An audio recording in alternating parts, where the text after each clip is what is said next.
Firstly, thank you so much it's really great to see so many of you here. We're delighted that TWT invited us back to put together a session on Latin America. We had a really good one last year, and now we're in a bigger room, and yeah, we're really great to see so many speakers give us these chronicles of resistance and hope. Also, you know, John's work in exposing the dodgy practices and the anti-democratic practices of the UK government, which are hidden from us, are so important. So I think these stories, fill us with the hope that we need here in Britain to carry on fighting for a fairer society. We're very far from that point, but we should draw hope from Latin America. I was invited by TWT to write an article for the current issue of Red Pepper, an independent magazine that some of you might know.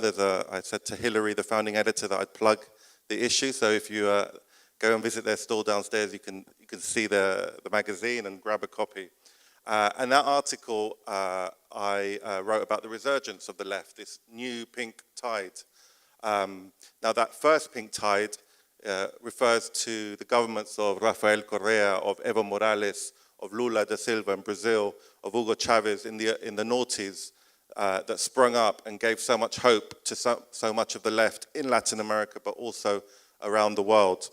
And now we have this new pink tide, and it takes different forms, as Maria said, an emphasis on environmental factors that perhaps wasn't there before.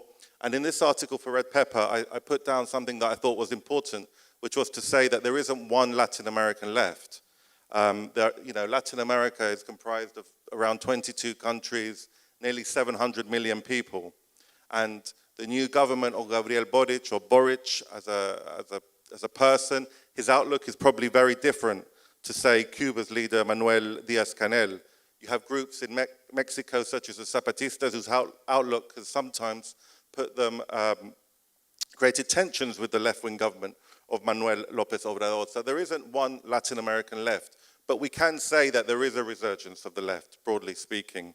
And I think that the inspiring way that Claudia has spoken about what's happened in Bolivia under Luis Arce, the new president, and the fact that in Bolivia, people out on the street were able to defeat a UK-backed coup, is truly inspiring, and I think merits, all our respect, because this happened often in the face of really, really intense repression. Another point was to say that Luis Arce, their president, is someone that I've been lucky enough to interview twice in the last year. And I was struck by his humility, his wisdom, and his determination to bring his country to sort of repair the damage that was done under the coup by Jeanine Áñez. And if you compare him to like a buffoon such as Boris Johnson, over here, it was actually quite depressing to be sitting interviewing such a humble, wise person, knowing that we had Boris Johnson back here in Britain. As Jeremy said, we were in Chile together in March. Jeremy was invited to Boric's inauguration, and we were filming for this short documentary about the September 11th, the legacy of Pinochet's economics and politics and society, and this new beginning that is taking place in Chile since Boric came to power. And I think what's key in Chile and in Colombia, actually, in the protests that occurred in last year, and in Chile in the protests that took place at the end of 2019 that rocked the neoliberal establishment, the elite in Chile, and that paved the way for Boric's eventual victory in the polls last December, was the mass mobilization of people going on the streets, not being scared anymore of the repression that they would face. And so I think Boric is part of this new wave of leaders, different to the perhaps old. He's part of a movement of students that came out on the streets in 2011. Many people in his government are part of that movement. And as Jeremy said, there was a very painful defeat of this new constitution that was put to the electorate earlier this month. It was quite a resounding defeat, and there's lots of reasons for that defeat. We did a panel recently that you can watch online, trying to unpick the reasons for that defeat. But it's important to say that whilst that was a painful defeat, a clear majority of Chileans still do want a new constitution. They do want to bury Pinochet's legacy. So we should take heart from that. And the process in Chile continues. As they say, la lucha continúa, the struggle continues. So we should support Chileans in finding the new version of that constitution that they find acceptable for their society. Now, I also we've spoken about solidarity and Justice for Colombia, the organization that's brought over Maria Jose Pizarro. Last year I said it, and I think it's worth saying again, that they deserve a lot of respect and thanks from lots of Colombians and other Latin Americans for the work they have done in building bridges of solidarity between the workers' movement in Britain and Colombians. During the dark days of Colombia's genocidal democracy, we heard the horrific numbers of dead, of trade unionists killed, and this solidarity by workers in Britain made very real effects in Colombia, was very welcome, and has really contributed to this process in Colombia, I think, and it's sometimes worth recalling that what we do here does have very real effects. And as John said, another aspect of solidarity I think worth mentioning is that we here in Britain need to build our own media. As John said, the BBC is not your friend. The Guardian is not your friend. We can clearly see that if we look at the hatchet jobs they did on Jeremy, the hatchet jobs they've done on the Latin American left, misreporting, smearing, lots of the processes that are underway, ignoring certain atrocities, the magnitude of atrocities such as in Colombia, and ignoring misreporting what happens in, say, Venezuela. So, I mean, my own parents are refugees that came in the 70s from Chile.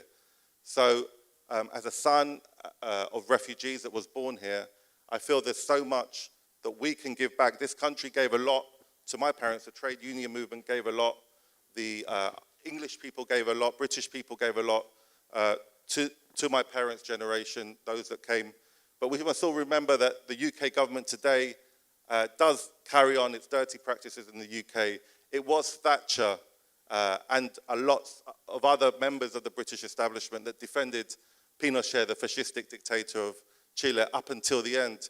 And shamefully, it was the new Labour government of Tony Blair that allowed Pinochet to escape justice for crimes against humanity and allowed him to return back to Chile, sorry.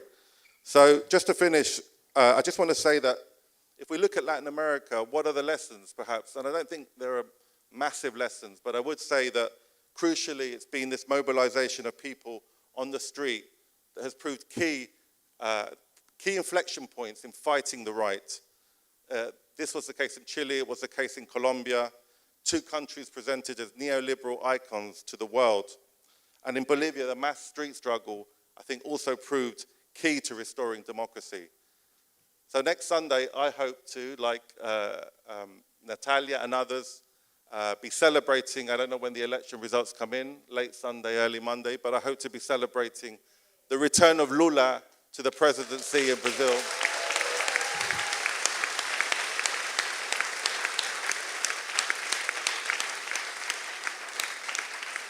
Hopefully in the first round, the end of the Bolsonaro nightmare. I think if Bolivians overturned a coup in less than a year, a UK and US-backed coup, incredible. If Colombians can elect their first left-wing president since the formation of the Republic in 1810, I think the left can win anywhere, even in Britain.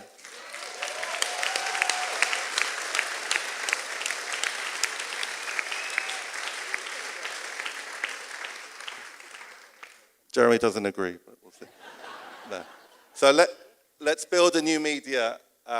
Let's make sure that our government is called to account for its anti-democratic actions in Latin America and elsewhere.